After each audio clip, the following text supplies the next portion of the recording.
사람은 누구나 태어나서 죽는 날까지 끊임없이 무언가를 또 원하고 갈망합니다.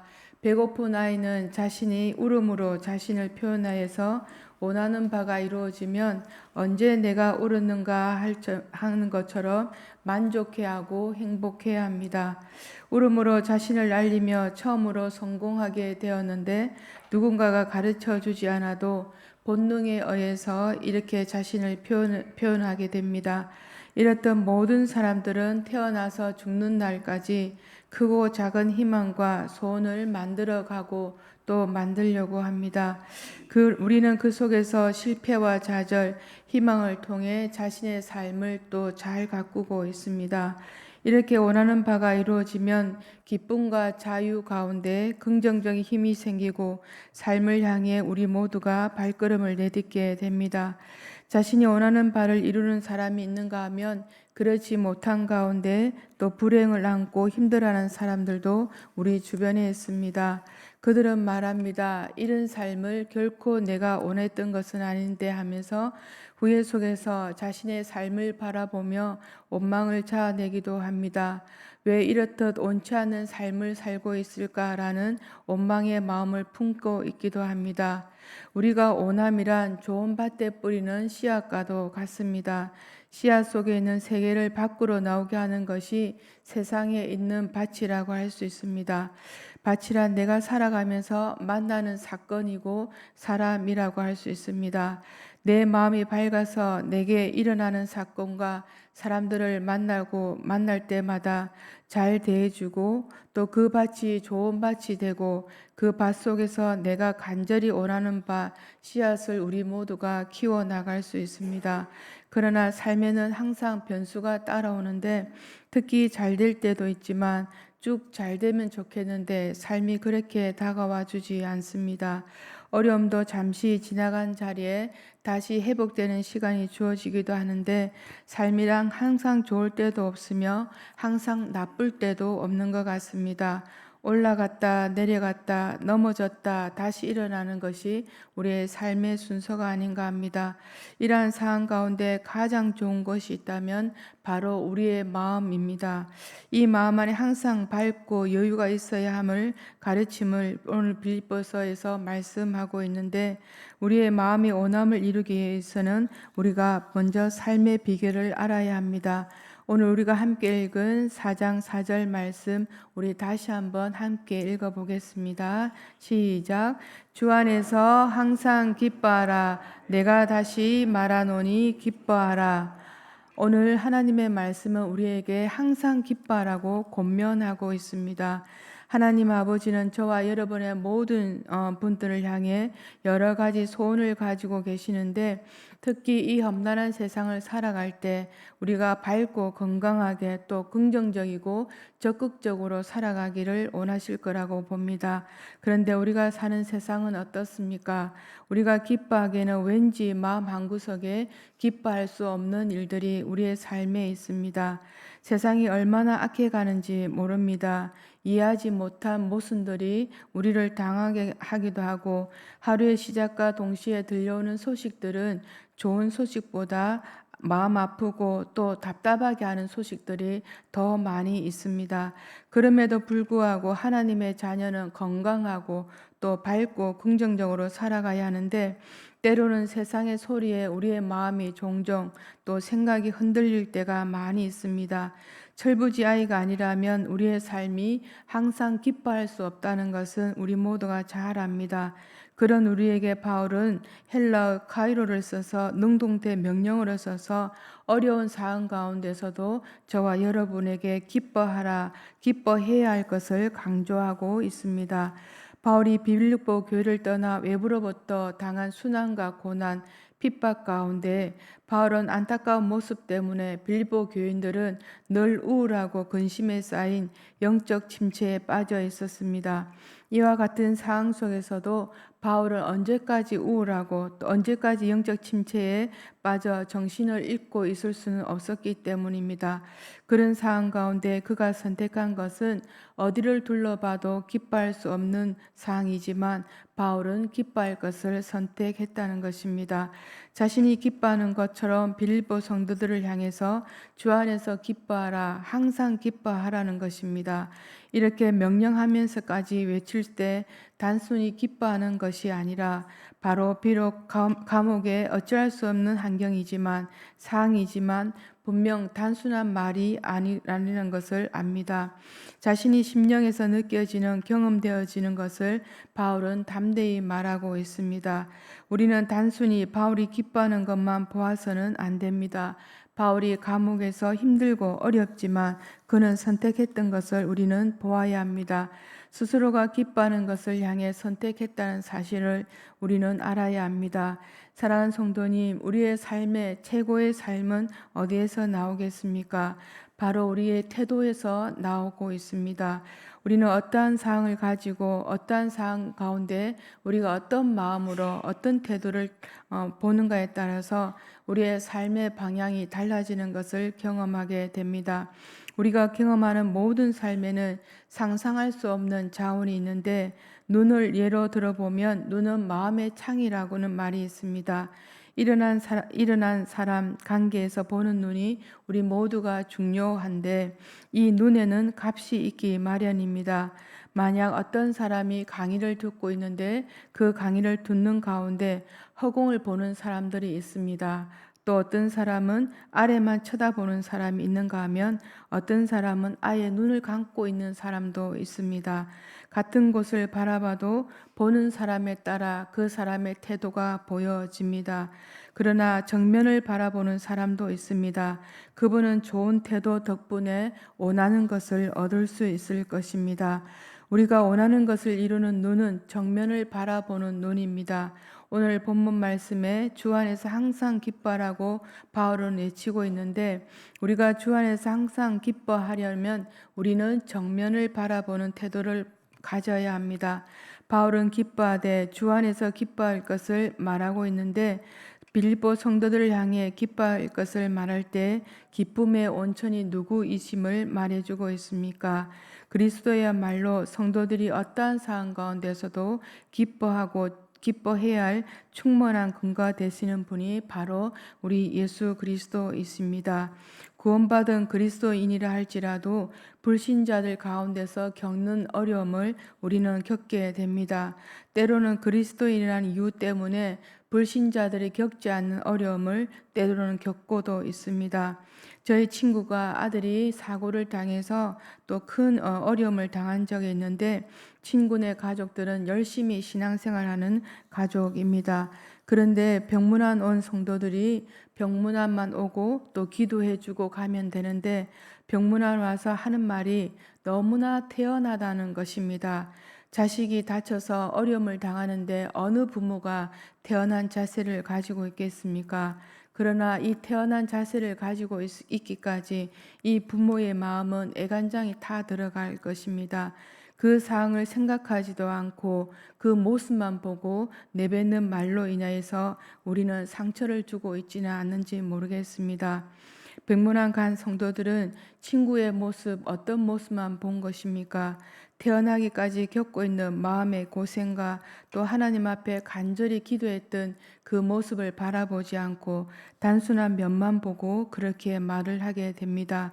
우리는 영적인 갈등, 가정의 문제, 건강의 문제, 대인관계 등 우리가 어려움을 겪는 일 다 열거할 수 없을 정도로 많이 있습니다. 이것이 우리의 삶인데 항상 기뻐하고 즐거워한다는 것은 불가능한 일이 아닐 수 없습니다. 그 불가능한 가운데 그리스도인의 삶은 달라야 할 것 같습니다. 그렇기 때문에 바울은 주 안에서 항상 기뻐하라고 오늘 말씀하고 있습니다. 주 안에서 가능하게 되는 것이 어떠한 어려운 가운데서도 우리가 바라보는 분이 바로 예수 그리스도이기 때문입니다. 지금 우리는 주 안에 머물고 계십니까? 주 안에 있는 자에게는 기뻐할 수 있습니다. 비록 고난과 한란과 어려움이 있다 할지라도 우리는 기뻐할 수 있습니다. 전능하신 그분 안에 온전히 갈 때 항상 기뻐하는 것도 가능한 일입니다. 이런 사람은 하나님께서 평강을 주시는데 그 평강을 우리가 기뻐할 때만 얻는 것이 아니라 하나님께서 우리 심령 가운데 평강을 만들어내 주십니다. 기쁜 일이 있을 때 기뻐하는 것은 너무나 당연한 일입니다. 바울이 그렇게 기뻐할 수 없지만 기뻐하는 것을 선택할 때는 하나님께서 바울의 삶을 통하여서 놀라운 기적을 베풀어 주셨던 것입니다. 여기 모인 모두가 기뻐할 때만 기뻐하는 것이 아니라 그렇지 않는 상황 가운데서도 우리 모두가 기뻐함으로 평강을 산출해내는 저와 여러분이 되시기를 간절히 축원드립니다. 바울은 그리스도인의 성공적인 삶을 위하여 항상 기뻐할 것뿐만 아니라 오늘 우리가 함께 읽은 본문 4장 5절을 다시 한번 읽어보겠습니다. 시작. 너희 간용을 모든 사람에게 알게 하라. 주께서 가까우시니라. 아멘. 오늘 하나님께서 우리들에게 말씀해 주신 것은 기뻐하는 것에 의해서 너희 모두가 간용을 베풀어라는 것입니다. 간용으로 번역된 헬라어 에피에이케스라는 것은 손해나 역경을 당해도 동요되거나 넘어지지 않고 평정을 이루어내는 영적인 인내를 가리키고 있습니다. 또한 자신의 당연한 권리를 포기하고 다른 사람을 향해 너그럽게 대하는 태도를 말하고 있습니다. 몇 해 전 여론조사를 통해서 동남아 지역의 젊은이들에게 이렇게 젊은이들 상대로 설문조사를 했는데 가장 이상적인 배우자의 모습이 어떤 모습인가라는 설문조사에서 너그러운 성격을 가진 사람을 대답했다고 합니다. 이 설문조사는 아마 여러 해가 지나도 아마 다 똑같은 설문조사가 나올 거라고 봅니다. 평소 가정에서 사회에서 사람들이 너그럽지 못해서 답답하거나 또 감정의 표현인과 동시에 너그러우면 좋겠다는 마음이 우리 모두에게 담겨 있을 것입니다. 몇 해 전 일이지만 오늘 이 시간에도 우리 모두에게 너그러운 마음이 필요합니다. 오늘 본문 말씀의 간용은 우리가 생각하는 것보다 훨씬 더 깊은 의미를 가지고 있습니다. 그 당시에 사람들은 핍박을 많이 당했고 또 예수 믿는다는 이유만으로도 모든 손해를 당하는 그런 시대였습니다. 살고 있던 삶의 터전을 송두리째 빼앗기고 정처 없이 유랑생활을 하는 이들 일들이 비일비재했습니다. 그들을 향해 적을 품거나 노하지 말고 하나님은 오직 용서 가운데 모든 사람이 간용을 베풀라고 하는 것입니다. 여러분이 알고 있는 간용의 범위는 어디까지입니까? 다시 말해 오늘날 나와 마음이 맞지 않는 사람들 품는 것, 또 어쩌면 그 일은 사치스러운 간용이 아닐 수 없습니다. 나를 정말 괴롭히고 나에게 엄청난 피해를 입힌 사람을 품는 넓은 마음을 가리켜 간용이라고 말하고 있습니다. 하나님께서 보여주신 간용을 나를 힘들게 하는 모든 사람들에게 베풀라고 명령하십니다.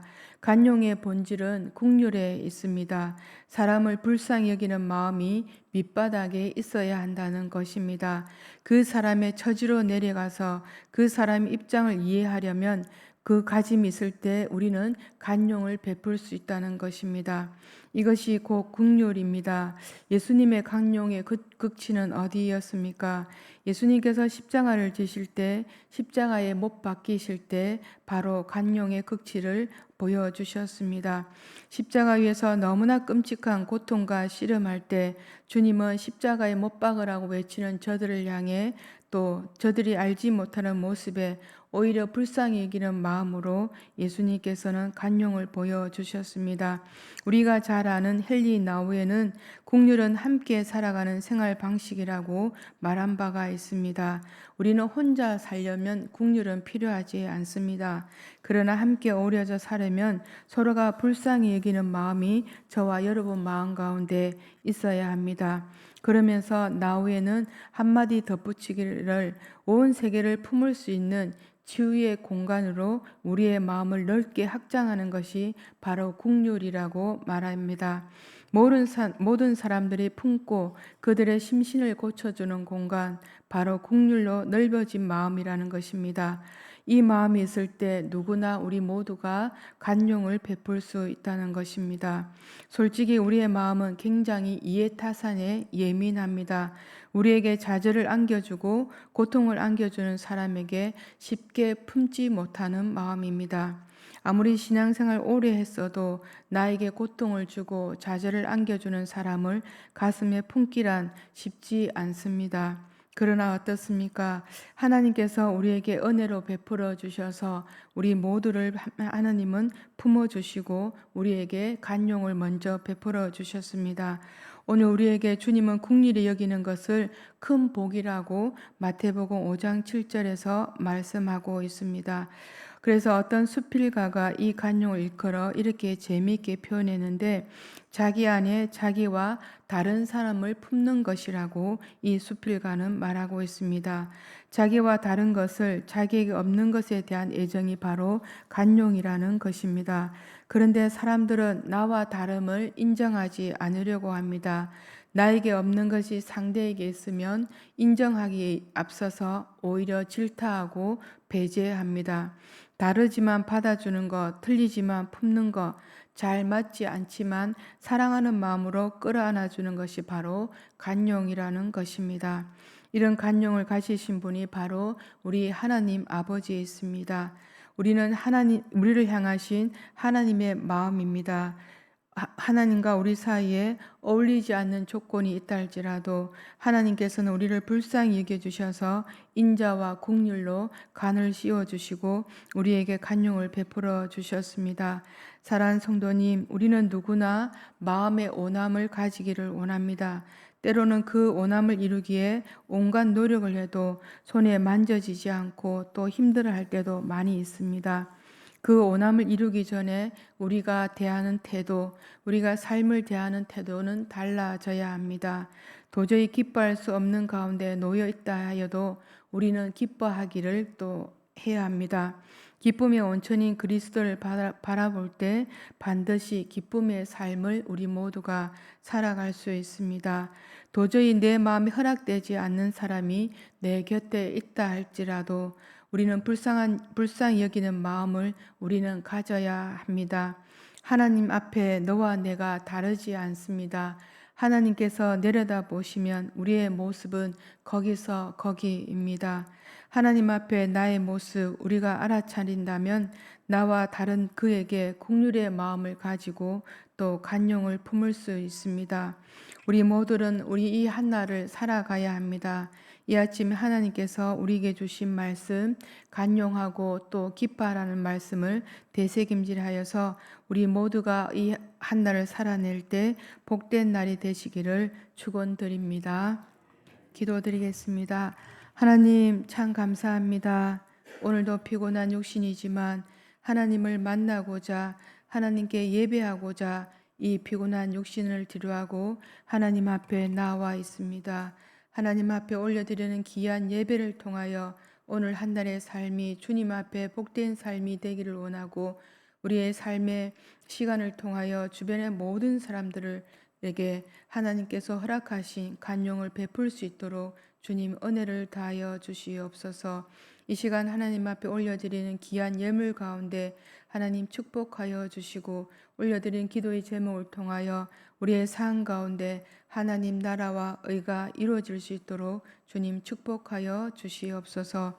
이제는 우리 주 예수 그리스도의 은혜와 하나님의 사랑과 성령의 교통하심이 오늘 우리에게 주신 말씀 기뻐하고 간용을 베풀라는 그 말씀 오늘 되새김질하고 살아가는 삶의 시간 속에 함께 하시기를 간절히 축원드리옵나이다. 아멘. 이 시간 우리 주님의 이름을 부르며 주님 앞에